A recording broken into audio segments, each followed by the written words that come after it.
ทุกคนเลยตอนนี้ได้แล้วพี่น้องนายพรานเพิ่นยิงแต่หันเนาะโอ้ตอนนี้เวลาอยู่12 โมงเพิ่นว่ากำลังเห็นนั่นตัวเห็นตัวหนึ่งเพิ่นว่าเพิ่นยิงแต่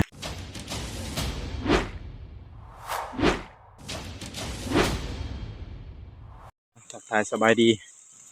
ยามเช้าๆเนาะมื้อนี้พรานแปลกสิไปขึ้นภูเพื่อตามล่าสัตว์นี่แหละขึ้นภูไปนอน1 คืน 1 วันเนาะ1 วัน 1 คืนเนาะไปใช้ชีวิตในป่าลึกใหญ่เนาะกับพรานยืดเนาะ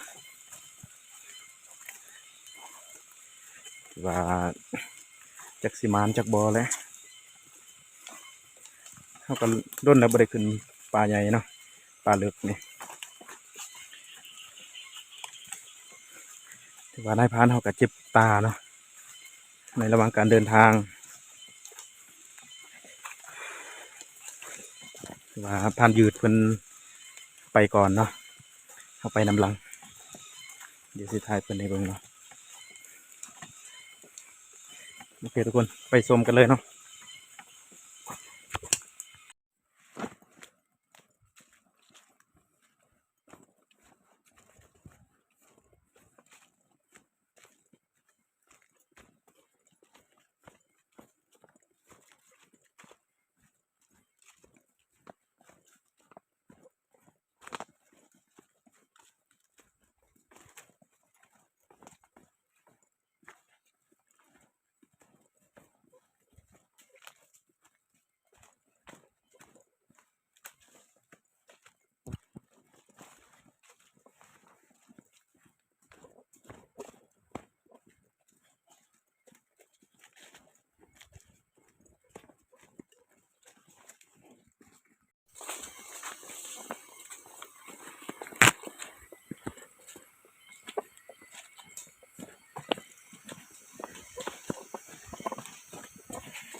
ทุกคนเลยนกหลายมาทางนี้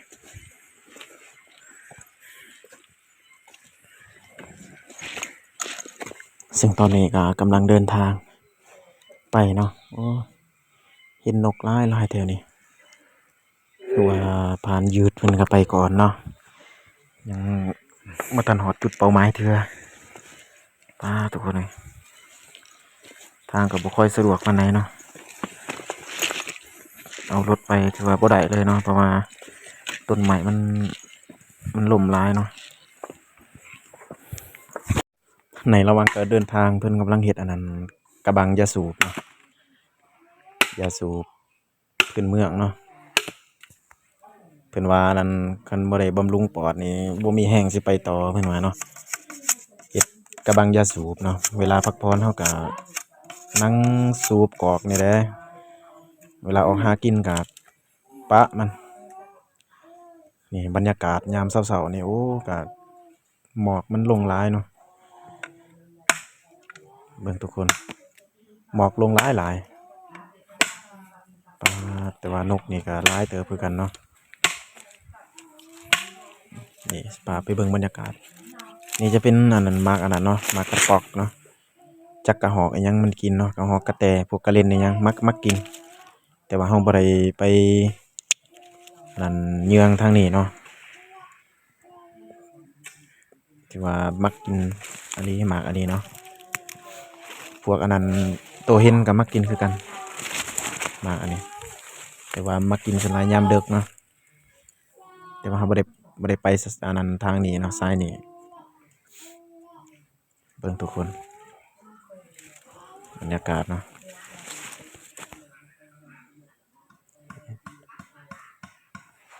ต้นไม้ก็ยังสมบูรณ์คือเก่าเนาะป่านี้เนาะเพราะว่าเขาบ่ได้อันนั้น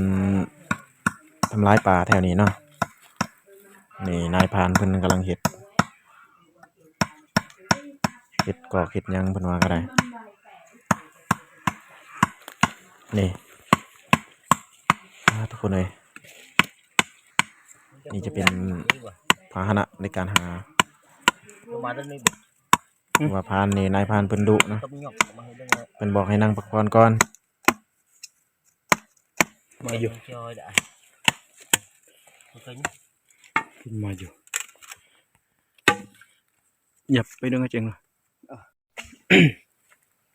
ซึ่งตอนนี้ก็กำลังเดินทางพักผ่อนอยู่ยังอีกประมาณ10 หลักจึงสิฮอด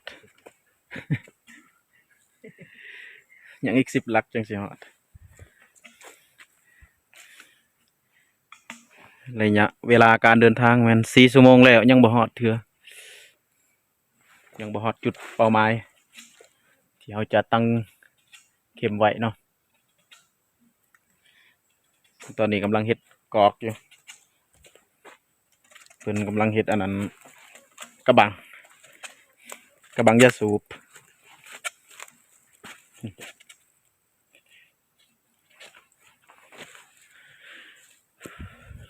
ในระหว่างเดินทางเขายังบ่ได้หยังเนาะกำลังได้ดัสตัวหนึ่ง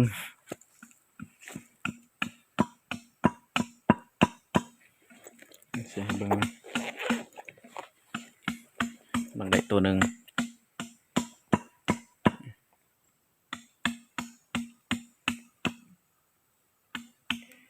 ยิงตามทางเนาะนกนี่ยังบ่ทันได้พอโต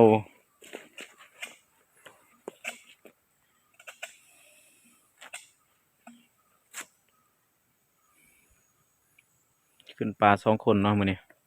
นายพรานเพิ่นพาไปถือว่าสำเร็จแล้วเดินทางต่อไป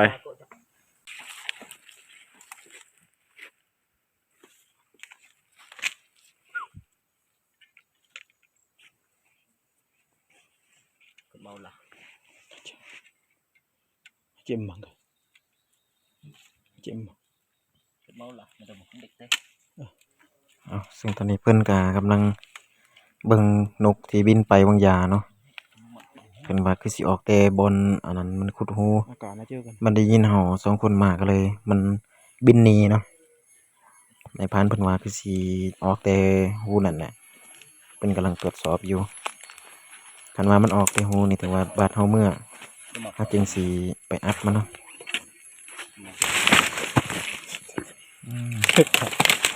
เบิ่งหน้านายพรานนี่คือสิบ่คือนายพรานเนาะคือคนเมาเหล้า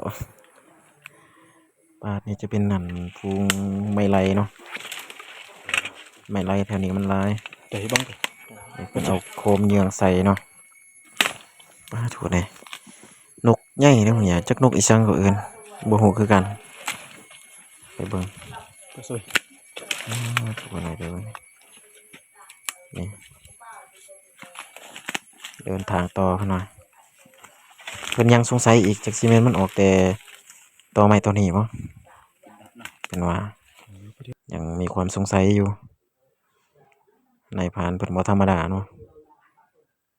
นี่เบิ่งหน้านี่โอ้สุดหล่อเนาะ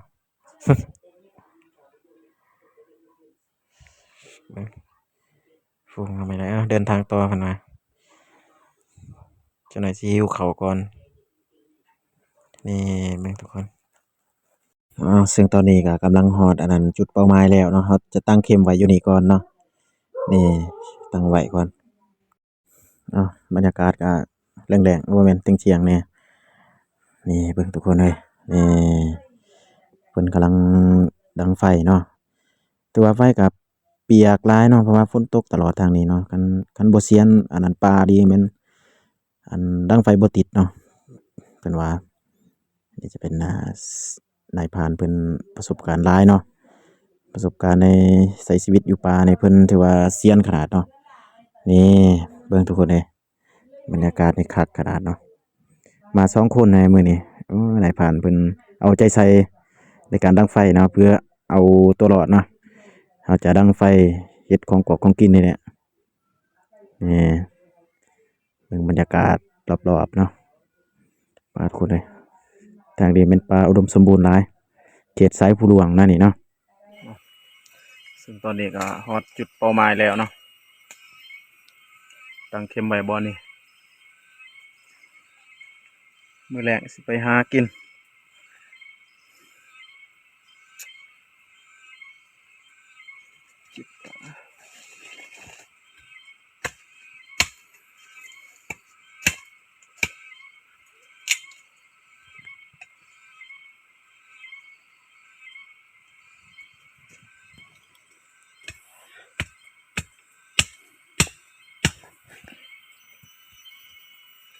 ตอนนี้ก็12 โมงก็มาหอดเนาะเดินทาง4 ชั่วโมงไป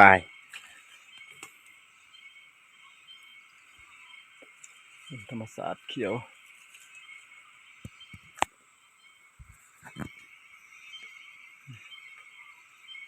ในระหว่างการเดินทางยาในฝนตกถือว่าบ่ได้อิหยังเลยนะฝนตกหนัก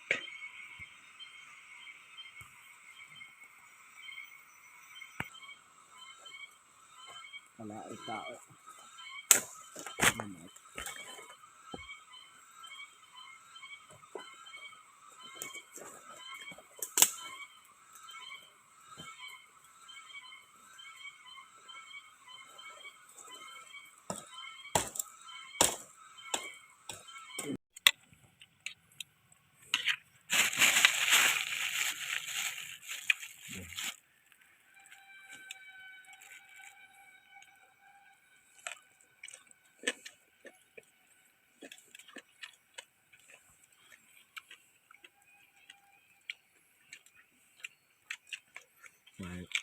เดี๋ยวบังดำ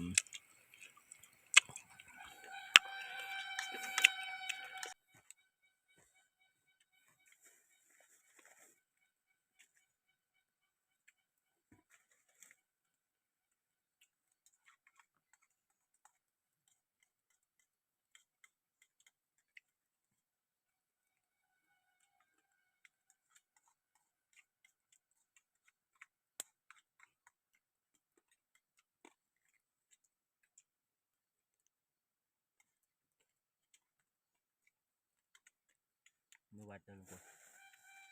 มือวัดเดินกูมือป่าอันนัดด้วยเขาอิ่ว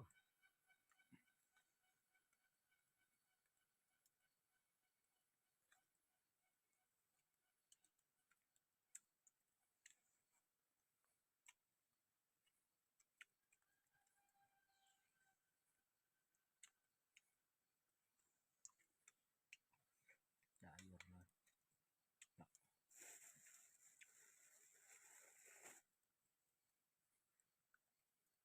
มือมันไม่ได้บาดกูกระดัก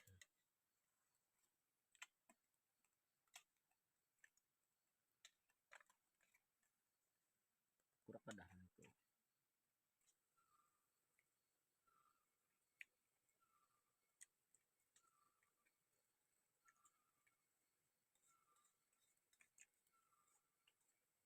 แหมมันลองจับมากาแฟเรียกเลยมันจะหลุดซึ่งตอนนี้เขาก็กินข้าวแล้วเนาะแต่นั่งพักผ่อนจังได๋บ่ฮอด4 ค่ำๆมาแล้วจึงไปหาล่าสัตว์เนาะโอเคบ่อยากเว้าหลายเจ็บตาเนาะเจ็บตาในระหว่างการเดินทางเนาะจักมันถึกอีสัง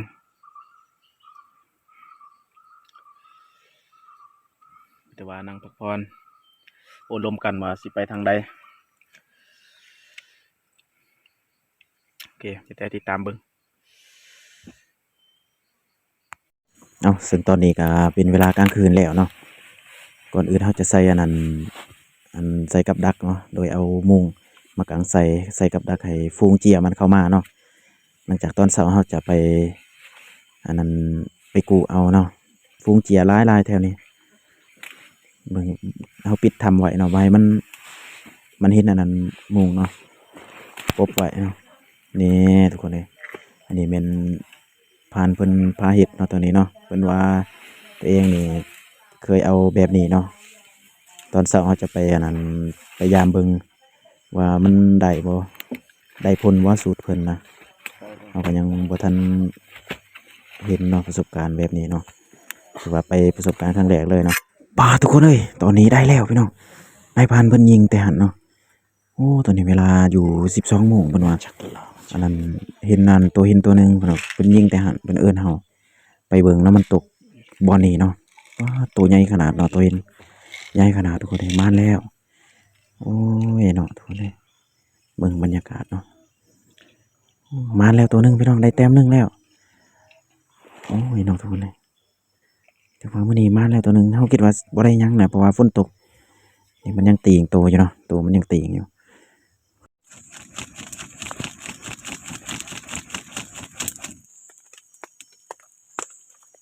เอาซึ่งตอนนี้เฮาก็กำลังฮอดที่พักแล้วเนาะเพิ่นกำลังดังไฟทุกคนเด้เบิ่งบรรยากาศเนาะเพิ่นกำลังดังไฟเนาะมันหนาวฝนตกเบิดคืนเนาะมื้อนี้ถือว่าออกหากินก็ยากแน่ได้ตัวเดียวก็ถือว่ามานแล้วพี่น้องเอ้ยนี่เบิ่งทุกคน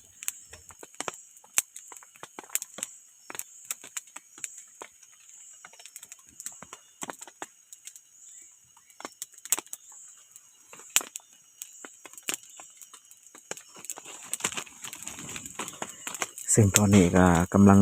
12 โมงเนาะกำลังแล้วหากินมื้อยาไปหายิงพวกกระหอกกระแตนี่ได้หากบ่ได้เนาะได้แต่ตัวเดียวนี่ได้อีเห็นเนาะ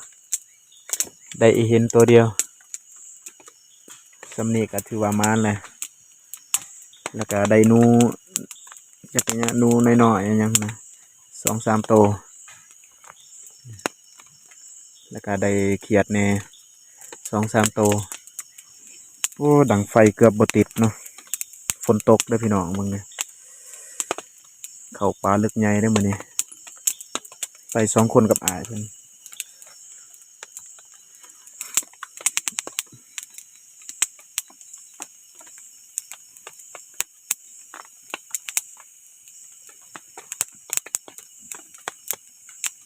ตอนนี้เรากำลังสิจีอันนั้นสิปีงเขียดกินเนาะกินยามดึกๆ12 โมง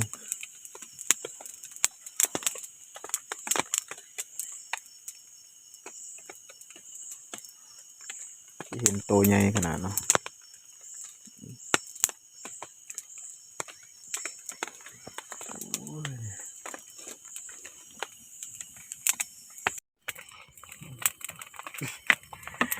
คลิปนี้ก็ไม่มีหยังไรจบเพียงเท่านี้เนาะเพราะว่าบ่ได้ไปหากินเลยตื่นเช้ามากับเมื่อเลยเนาะสิว่าประมาณกับมานได้มื้อนี้ได้คนนึงเอาบดปลา ได้บทปลาตัวหนึ่งตัวใหญ่สำคาเลยโอเคมีแต่ว่าติดตามคลิปต่อไปเด้อพี่น้องคลิปนี้ก็สิจบเพียงเท่านี้เนาะโอ้ขาตั้งกองกับไซบ่ได้นะมื้อนี้จักกันตกบอลใน ในระหว่างการเดินทางขาตั้งกองมันตกนะเอาบ่เห็น